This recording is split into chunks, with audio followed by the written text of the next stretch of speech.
12th standard zoology public examination March 2025க்கு எப்படி paper presentation பண்ணுறது ப்ளஸ் இந்த ஆன்சர் ஸ்கிரிப்டில் இருக்கக்கூடிய 2 மார்க் 3 மார்க் கம்பல்சரி 5 மார்க்லாம் நல்லா படிச்சுட்டு போங்க. இதில் வந்து கொஷின் கேட்பாங்க. கொஷின் வைஸாகவும் பேஜ் வைஸாகவும் இவங்க 62 மார்க் வந்து வாங்கியிருக்காங்க. அப்போ 100க்கு 92 எடுத்திருக்காங்க. இவங்க எப்படி ப்ரெசன்டேஷன் பண்ணியிருக்காங்கன்னு சொல்லி ஒன் பை ஒன்னாக பார்க்கலாம். ஸோ ஃபஸ்ட்டு பார்ட் 1ன்னு போட்டு 1 மார்க் கொஷின் எழுதியிருக்காங்க. ஸோ 1 மார்க் பொறுத்த வரைக்கும் 2 1 மார்க் வந்து தப்பாக எழுதியிருக்காங்க. எப்போவே 1 மார்க் வந்து நீங்கள் இந்த மாதிரி எழுதிருங்க. ஒரே பேஜில் 15 1 மார்க் எழுதிருங்க. அப்போ தான் இந்த இடத்துல வந்து 15க்கு எவ்வளோ மார்க் வாங்கியிருக்காங்க. இவங்க வந்து பார்த்தீங்கன்னா 13 மார்க் வாங்கியிருக்காங்க. அதை மென்ஷன் பண்ணியிருக்காங்க. ஸோ இவங்க என்னென்ன 2 மார்க் 3 மார்க்லாம் எழுதியிருக்காங்கன்னு சொல்லி ஒன் பை ஒன்னாக பார்க்கலாம். ஸோ ஃபஸ்ட்டு பார்ட் 1ல் கேமெட்டோஜென்சிஸ்னா என்ன, இந்த 2 மார்க் ரொம்ப முக்கியம். அதே மாதிரி ஃபேட்டிசைடு இன்ஃபேட்டிசைடு 2 மார்க் ரொம்ப இம்பார்ட்டன்ட். நெக்ஸ்ட்டு வந்து பார்த்தீங்கன்னா லீடிங் ஸ்டாண்டு லீச்சிங் ஸ்டாண்டு அதே மாதிரி காலாசர் எழுதிட்டு அடிச்சிருக்காங்க. இந்த பேஜில் வந்து 2 மார்க் வந்து ஸ்கோர் பண்ணியிருக்காங்க.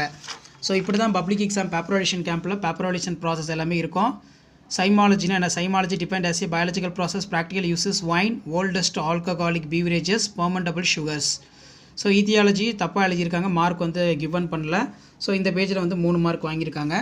ஸோ அடுத்து வந்து பார்த்தீங்கன்னா 27வது கொஷினுக்கு வந்து 4 மார்க் வந்து வாங்கியிருக்காங்க. கொஷின் வைஸாகவும் பேஜ் வைஸாகவும் இப்படி தான் மார்க் வந்து அப்டேட் பண்ணுவாங்க. ஸோ கண்டிப்பாக இந்த ஆன்சர் ஸ்கிரிப்ட்லாம் யூஸ்ஃபுல்லாக இருந்தால் ஃப்ரெண்டுக்கு ஷேர் பண்ணுங்கள். அடுத்து பார்த்தீங்கன்னா ஹிமினோகுளோபின் டயக்ராம் வந்து ட்ரா பண்ணி அதுக்கு கீழே இம்பார்ட்டன்ட் பாயிண்ட்ஸ் எழுதியிருக்காங்க. இம்யூனோகுளோபின் ஒய் ஷேப்பாக இருக்கும் structure. 4 chains are bound in immunoglobulin, 2 light chain நான் நியூக்ளியர் வெயிட்டு 2500 அமினோ ஆசிட்ஸ் இருக்கும். இது 215. 2 ஹெவி செயின் பொறுத்த வரைக்கும் நான் நியூக்ளியர் வெயிட்டு இதில் வந்து 40,000 வெயிட் இருக்கும். அமினோ ஆசிட்ஸ் வந்து 450 இருக்கும். ஸோ இந்த மாதிரி இம்பார்ட்டன்ட் கீ பாயிண்ட்லாம் எழுதி அழகாக நீட்டாக ப்ரெசன்டேஷன் பண்ணியிருக்காங்க. ஸோ முடிஞ்ச வரைக்கும் இந்த வீடியோ ஃப்ரெண்ட்ஸுக்கு ஷேர் பண்ணுங்கள். மாணக்கர் ஆசிரியர் யூடியூப் சேனல் சப்ஸ்கிரைப் பண்ணி கீழே இருக்கக்கூடிய பெல் ஐக்கானை ப்ரெஸ் பண்ணி ஆள்னு வைங்க. அதே மாதிரி ரெட் டேட்டா புக் வந்து நீட்டாக எழுதியிருக்காங்க. அதே மாதிரி ஓவம் வந்து ரொம்ப ரொம்ப இம்பார்ட்டன்ட். கண்டிப்பாக பப்ளிக் எக்ஸாமினேஷனில் ஓவம் ரிலேட்டடாக கொஷின் எல்லாமே கேட்பாங்க. ஸோ இதுவுமே வந்து பார்த்தீங்கன்னா ஒரு மாடலுக்கு பார்த்துக்கோங்க.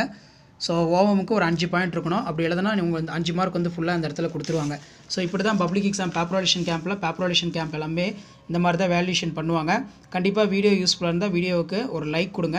மறக்காத வீடியோ ஃப்ரெண்ட்ஸுக்கு ஷேர் பண்ணுங்கள். ஸோ இந்த மாதிரி தான் வந்து ப்ரெசன்டேஷன் பண்ணணும். அடுத்தடுத்து நிறைய அப்டேட் இருக்குது. அந்த அப்டேட்லாம் நான் ஒன் பை ஒன்னாக கொடுக்குறேன். குளோனிங்கோட அட்வான்டேஜ் எழுதியிருக்காங்க. ப்ரிவென்டிவ் மெஷர்ஸ் ஆஃப் எஸ்டிடி எழுதியிருக்காங்க. ஸோ இந்த பாயிண்ட் வந்து பார்த்தீங்கன்னா 7 மார்க்கு. இதே மாதிரி 36 கொஷின் வந்து எழுதியிருக்காங்க. ஸோ மறக்காத வீடியோ ஃப்ரெண்ட்ஸுக்கு ஷேர் பண்ணுங்கள். இந்த மாதிரி தான் பப்ளிக் எக்ஸாமினேஷனில் நீங்கள் பப்ளிக் பேப்பர் ப்ரெசன்டேஷன் பண்ணணும். காமன் கோல்டு எழுதியிருக்காங்க.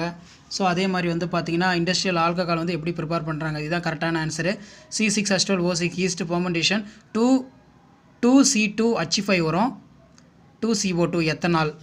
ஸோ கண்டிப்பாக இந்த ஆன்சர் ஸ்கிரிப்ட் யூஸ்ஃபுல்லாக இருந்தால் வீடியோ இமீடியட்டாக ஃப்ரெண்டுக்கு ஷேர் பண்ணி சேனலை வந்து சப்ஸ்கிரைப் பண்ணிக்கோங்க. அடுத்தடுத்த அப்டேட் ஒன் பை ஒன்னாக நான் அப்டேட் பண்ணுறேன். ஸோ இதான் 12th standard zoology public examination பேப்பரேஷன் கேம்பில் வேல்யூஷன் பண்ணக்கூடிய மெத்தடு.